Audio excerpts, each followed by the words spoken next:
یہ بنیادی ذمہ داری ہے، ورنہ اس کے بغیر نہ افراد صالح بن سکتے ہیں اور نہیں بچے صالح بن سکتے ہیں، نہیں عورتوں میں تربیت ہو سکتی ہے۔ قرآن نے اس بات کو صاف کہا کہ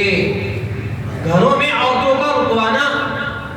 جو گزشتہ ہفتے میں نے عرض کیا وَقَرْنَ فِي بُيُوتِكُنَّ وَلَا تَبَرَّجْنَ تَبَرُّجَ الْجَاهِلِيَّةِ الْأُولَىٰ وَأَقِمْنَ الصَّلَاةَ وَآتِينَ الزَّكَاةَ وَأَطِعْنَ اللَّهَ وَرَسُولَهُ،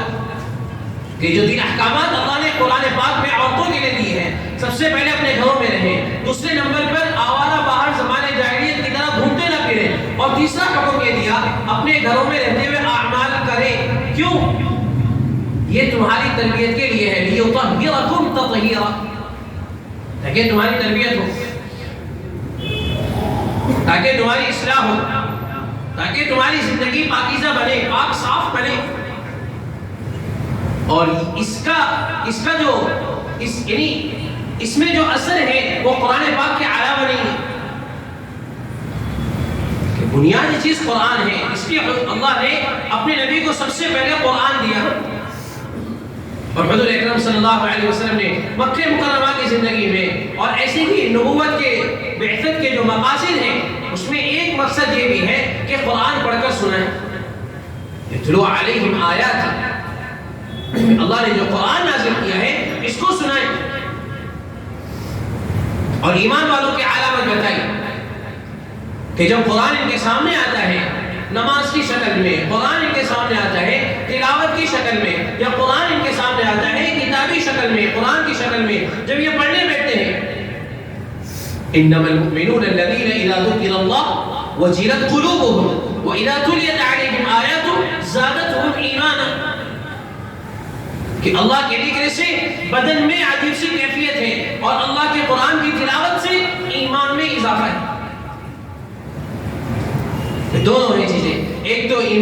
قرآن کی تلاوت سے ایمان میں ازدیاد ایمان کا وعدہ، اور دوسرا قرآن کی تلاوت سے، قرآن کے حلقوں سے اور قرآن کے سیکھنے سکھانے سے تربیت کا وعدہ ہے۔ ورنہ اس کے علاوہ تربیت اس کو نہیں کہتے کہ آپ نے بہت اچھے ڈھنگ کے کپڑے پہن لیے، بہت اچھے نہا دھو کے صاف ستھرے ہو گئے اور بہت اچھا پرفیوم لگا لیا، بہت اچھی تعلیم حاصل کر لی، اچھی ڈگری لے لی، اچھا گھر بنا لیا، اچھی گاڑی لے لی، اچھی سوسائٹی میں آ گئے اور بہت اچھا دسترخوان سجا لیا، یہ اچھی تربیت کی علامت بالکل نہیں ہے۔ یہ کہ ہمارا بچہ اتنا تربیت یافتہ ہے کہ بڑوں کے سامنے آواز سے بات نہیں کرتا، آنکھیں اٹھا کر نہیں دیکھتا، یہ بھی تربیت کی علامت نہیں ہے۔ ہمارے معیار کیا معلوم ہے؟ رشتہ داری میں رشتہ دیکھنے جاتے ہیں نا جب لڑکے والے، تو لڑکی کے بارے میں پوچھتے ہیں کہ لڑکی کی دینداری کے بارے میں تو بتائیں، ٹھیک ہے، وہ آخر میں یاد آتی ہے، بالکل چلتے چلتے وہ دادی اماں کو یا پھوپھی کو، خالہ کو،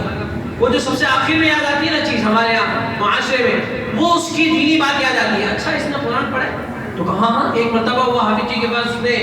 انجمن میں جا کے قرآن ختم کیا ہے، بس یہ ہے ہمارے یہاں تربیت کا معیار۔ اور تربیت کا معیار کیا ہے کہ اذان ہوتی ہے تو سر پہ دوپٹہ رکھ لیتی ہے،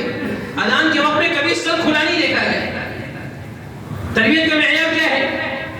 کہ رمضان میں تو داڑھی تو ہم بالکل کٹاتے نہیں، ٹوپی تو بالکل اتارتے نہیں، کرتا پیجامہ تو رمضان میں ایسا پہنتے ہیں کہ یہ ان سب کو تو ہم نے پورا مہینہ ہاتھ نہیں لگایا، جینس ٹی شرٹ پہن کو۔ یہ ہمارے یہاں تربیت۔ ہمارا بچہ اذان ہوتے ہی مسجد میں چلا جاتا ہے، یہ ہے تربیت کی علامت، جبکہ ہم نے اصل تربیت کو چھوڑ کر یہ سارے فروعات میں ہم لگ گئے جو کہ اصل ہے ہی نہیں۔ قوا انفسکم واہلیکم نارا میں حضرت علی رضی اللہ عنہ کا قول ہے ای علموہم وادبوہم، دین کا علم سکھاؤ اور دین کا ادب سکھاؤ، دونوں چیزیں ہیں۔ ورنہ اگر یہ ادب مان بھی لیا جائے تو یہ جہالت والا ادب ہے، کم علمی والا، کج فہمی والا، پھر یہ اعتراض کرے گا کہ یہ ایسا کیوں، ایسا کیوں۔ کل ایک صاحب مجھ سے سوال کرنے لگے، صاحب کیا میرا دوست ہے، تو مجھ سے کہنے لگا کہ پوری نماز عربی میں ہے تو نیت اردو میں کیوں؟ انتہائی احمقانہ، انتہائی جاہلانہ اور انتہائی میری کتابوں سے دوری والا سوال ہے، اور ایسے سوال کر کے لوگ سمجھتے ہیں ماشاءاللہ زبردست سوال کیا کہ کچھ بھی نہیں ہے، نہ سر ہے نہ پیر ہے۔ میں نے اس سے پھر کہا کہ عربی میں اگر نیت کرو نا تو وہ نیت کر کے بتایا میں نے، تو میرے کو بولتا کون سی بات کیا ہے؟ میں نے اس سے بتایا عربی میں نیت ہے، نویت ان اصلی رکعتین الفجر پورا، کہ میں نیت کرتا ہوں 2 رکعت فجر کی، اور یہ